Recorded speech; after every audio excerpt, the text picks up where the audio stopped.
जय माताजी friends, welcome back to वागीलास खाना खजाना।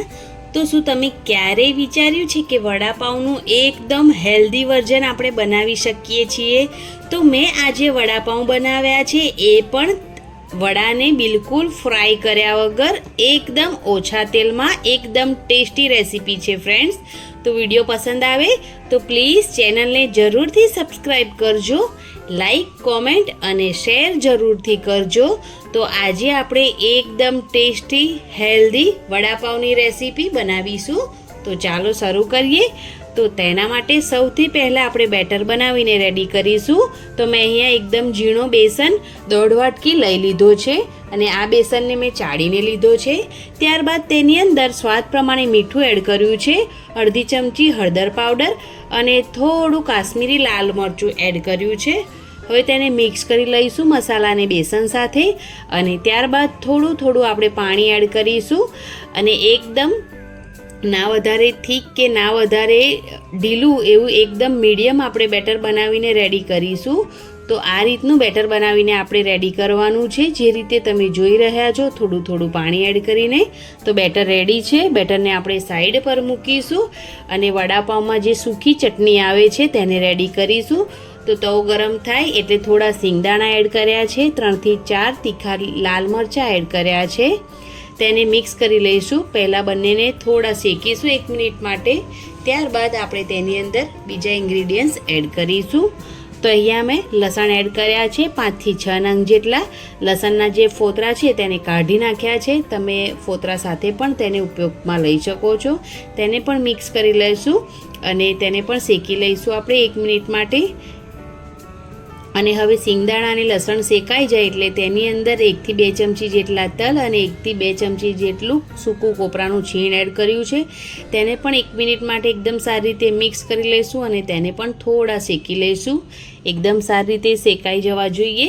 તો મીડિયમ ગેસ પર બધી જ વસ્તુને એકદમ સારી રીતે અહીંયા શેકી લીધું છે આપણે અને એકદમ સારી રીતે બધી જ વસ્તુ શેકાઈ પણ ગયું છે। તો હવે તેને ગેસની ફ્લેમ પરથી નીચે ઉતારી લઈશું અને ઠંડુ કરી લઈશું। ઠંડુ થઈ જાય એટલે મિક્સર જારમાં એડ કરી દેવાનું છે અને તેને પીસી લેવાનું છે, એકદમ ફાઇન પાવડર બનાવીને રેડી કરી લેવાનું છે। તો મેં અહીંયા સૂકી ચટણી બનાવીને રેડી કરી લીધી છે। હવે ચટણીને આપણે સાઈડ પર રાખીશું અને વડાપાઉંનો મસાલો જે બટાકાનો આવે તેને બનાવીશું। તો 2 ચમચી જેટલું અહીંયા તેલ ગરમ થાય એટલે તેની અંદર અહીંયા રાઈ, જીરું એડ કરી દીધા છે, અડધી ચમચી। ત્યારબાદ થોડી હિંગ એડ કરી છે અને થોડા મીઠા લીમડાના પાન એડ કર્યા છે। તેની સાથે ખારણીમાં ખાંડીને રેડી કરેલી આદુ, લસણ અને લીલા મરચાંની પેસ્ટ એડ કરી છે, તમે રેડીમેડનો પણ ઉપયોગ કરી શકો છો। જો તમે લસણ ના ખાતા હોય તો લસણ સ્કીપ પર કરી શકો છો। હવે એકદમ સારી રીતે મિક્સ કરી લેવાનું છે અને તેને થોડું તેલ સાથે શેકી લેવાનું છે। અહીંયા આપણે લાલ મરચું પાવડરનો ઉપયોગ નથી કરતા એટલે લીલા મરચાંનું પ્રમાણ તમે તમારા પ્રમાણે વધારે ઓછું કરી શકો છો અથવા તો તમે લાલ મરચું પાવડર પણ એડ કરી શકો છો। હવે અહીંયા મેં 2 થી 3 મોટી સાઇઝના બટાકાને બાફીને મેશ કરી લીધા છે। હવે તેને મિક્સ કરી લીધા છે તેલ સાથે અને લસણ, લીલા મરચાં સાથે। ત્યારબાદ થોડા સૂકા મસાલા આપણે એડ કરવાના છે। તો અહીંયા થોડો ધાણા જીરું પાવડર એડ કરીશું, અડધી ચમચી જેટલો હળદર પાવડર એડ કરવાનો છે અને અહીંયા આપણે મીઠું સ્વાદ પ્રમાણે એડ કરવાનું છે। હવે બધી જ વસ્તુને એકદમ સારી રીતે આપણે મસાલા છે તેને બટાકા સાથે એકદમ સારી રીતે હવે આપણે મિક્સ કરી લેવાનું છે। ગેસની ફ્લેમ અહીંયા મીડિયમ જ છે। તો એકદમ સારી રીતે મસાલા બટાકા સાથે મિક્સ થઈ ગયા છે અને આપણો મસાલો રેડી થઈ ગયો છે। તો અહીંયા લાસ્ટમાં થોડા ધાણા અને લીંબુનો રસ એડ કરી દીધો છે। તમે લીંબુના રસની જગ્યા પર આમચૂર પાવડર અથવા તો ચાટ મસાલાનો પણ ઉપયોગ કરી શકો છો। બંનેને એકદમ સારી રીતે મિક્સ કરી લેશું। મસાલો બટાકાનો રેડી થઈ ગયો છે, તો હવે તેને ઠંડો થવા માટે મૂકીશું અને હવે બેટર ચેક કરી લઈએ। તો બેટર એકદમ સરસ રેસ્ટમાં થઈ ગયું છે, રેડી। હવે તવાને ગરમ કરીશું અને 1 ચમચો ભરીને બેટર તવા પર એડ કરીશું અને આ રીતે તેને ફેલાવી દઈશું। જે રીતે આપણે ઢોસો બનાવીએ છીએ તે રીતે આપણે જે બેસનનો ચીલો બનાવીને રેડી કરવાનો છે। તો એકદમ સરસ પાતળી સ્લાઇસમાં બેટરને ફેલાવી દેવાનું છે અને બેટરને ફેલાવી દીધા પછી તેને ઉલટ પુલટ કરીને બંને સાઈડથી આપણે આ બેટરને શેકી લેવાનું છે। તો જે રીતે આપણે બેસનનો ચીલો બનાવીએ છીએ તે જ રીતે આપણે ચીલો બનાવીને રેડી કરવાનો છે બેસનનો। તો એક તરફ થોડું શેકાઈ જાય એટલે બીજી તરફ તેને પલટાવી અને બીજી સાઈડ પણ એકદમ સારી રીતે થોડું શેકી લેવાનો છે આ રીતનું. તો ચીલો બનીને અહીંયા રેડી થઈ ગયો છે. આ જ રીતે જે બાકીનું બેટર બચ્યું છે તેમાંથી પણ ચીલા બનાવીને આપણે રેડી કરી લેવાના છે. બધા જ ચીલા પહેલાં આપણે બનાવીને રેડી કરી લેવાના છે. તો અહીંયા ચીલો બનીને રેડી થઈ ગયો છે. તો અને તેની પાછળી જે સાઈડ આવે તેને ચાકુની મદદથી એક સાઈડ થોડી આ રીતે કટ કરી લેવાની છે. અને એક સાઈડ કટ થઈ જાય એટલે જે આપણે બટાકાનો મસાલો બનાવીને રેડી કર્યો છે ફ્રેન્ડ્સ, જે આપણે બટાકા વડામાં એડ કરીએ છીએ, વડાપાઉંમાં એડ કરીએ છીએ, એ જ જે બટાકાનો મસાલો છે તેને એડ કરી દેવાનો છે એક સાઈડ. તેની બીજી સાઈડ જે આપણે સૂકી ચટણી બનાવીને રેડી કરી છે તેને એડ કરવાની છે.